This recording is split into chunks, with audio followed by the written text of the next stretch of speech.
and you said, I could quit, but I'm not going to quit. Not gonna I'm going to quit. finish that run. They said, run, Raven, run. What are you? You're hanging out with the crew of Demon 305, and it is an honor as a fellow runner, as a person who just enjoys health, to have Robert Raven Kraft with us. Thank you so much, sir. We appreciate Thank you for having me. Is legend, is that okay of a word? Can we use that? Well, in the streak runner world, they say after 40 years, you're a legend. So I am past 40. So I'll take it. You don't look a day over 39, Well, by the way. Well, 40 years running. Okay. Now, you know, your story has been well documented. You know, we've seen it in various papers. And there's so much to talk about when it comes to your story. How do you end up in Nashville? Being a songwriter in 1970, which is 55 years ago, Johnny Cash had his TV show and he had Dylan on. Dylan's a great songwriter. And I says, somehow I got to get there, you know, before I started my running streak. If it was today, I wouldn't have happened. I got to Nashville in the Greyhound bus. Oof. And How much were tickets back then? Oh, I don't know, $59 maybe. Oh, yeah. You know, it was a little expensive I worked at Jordan March to save my money. And got to Nashville, and within about a day or two, I got to meet Johnny Cash. He had his TV show on, and it was free to get in, and I was there, and every week I was there talking to him after. How do you explain the sensation of running to folks who've never ran before? That's a good question. You have to do it. You just can't say it. You got to do it. Then you get to 2-3 miles, you start feeling like you're on cruise control. Yeah. You're just going. You know, even with pain, the pain leaves my body. Yeah. I got a lot of pain from my back, but I was telling some new runners yesterday, I said about 1.5 miles, 2 miles, I'll start feeling better. I'll be a little straighter. I'll be going a little faster. You were running with broken bones? Yeah, in my foot. Right. 50 years. 50 years and 4 months now. 8 miles every single day? I started doing 5 in a year and a half ago. Okay. So I'm doing 5. To be an official Raven runner, you got to do 8. Okay. So it's 5 plus. There's nobody, I'm number 5 on the streak runner, and even nobody has done, they've all done the 1 milers. I've never done one. Always at least 5.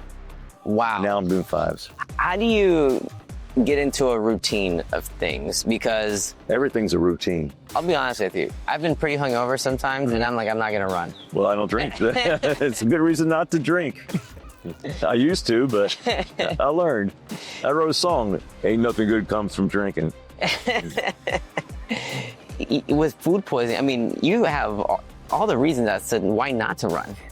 And you still. I remember taking every step I took, I just looked at the ground and said, man, I just want to lay down and die. Yeah. And my legs just kept going. But how do you deal with stubbornness sometimes? I'm known as the most stubborn man in the world.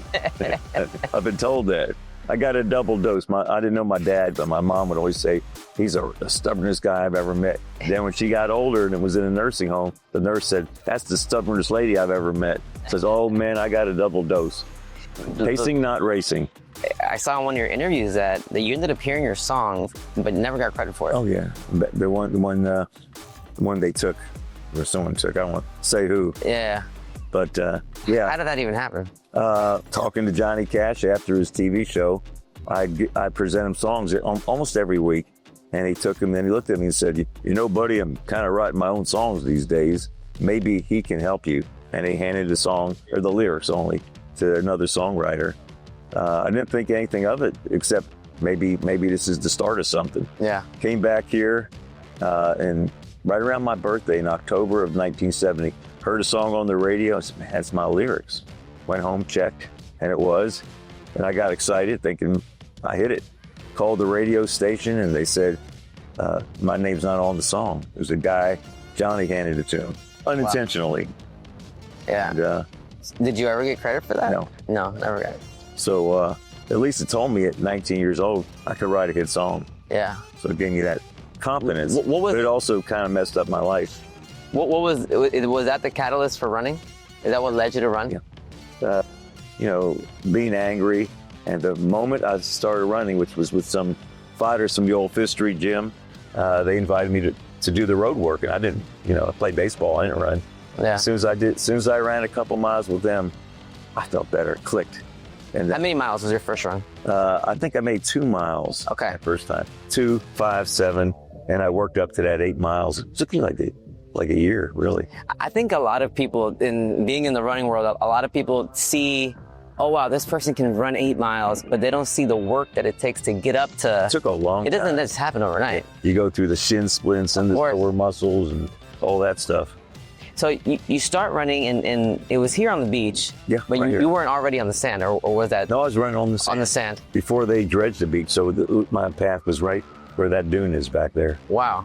And along this path where that building is, right there. And it was a huge storm outside, and I was 2 miles in, and it starts pouring. And I did 10 miles, and it was probably one of the most liberating things I've ever felt in my life. Like, People told me that. Just the way the rain is hitting you, and just I don't even know how to explain it. Like, You're just out there with God and God alone. for all those people who would like to get started, and they keep saying I'm too old, like I never, can't do never. it. Like what do you say? I'm to them? 74 and a half years old, not too old. Yeah, Yeah. never too late. Still doing it, yeah. And I say, go out there slow. If you have to walk in the beginning, and then slowly get into a jog, and Yeah. time don't matter. So it's all about good time, fun time, workout time. I like that. Just do it. Can you finish off the interview with singing something, one of your original pieces for us, please? All right. The road is long and it is winding. Ties are tight, they are binding. Now I'm gone. It's reminding me the road is long. Look at it. It's an honor, sir. Thanks. Thank you so much. We appreciate you. Where are we going to see this? Dímelo 305.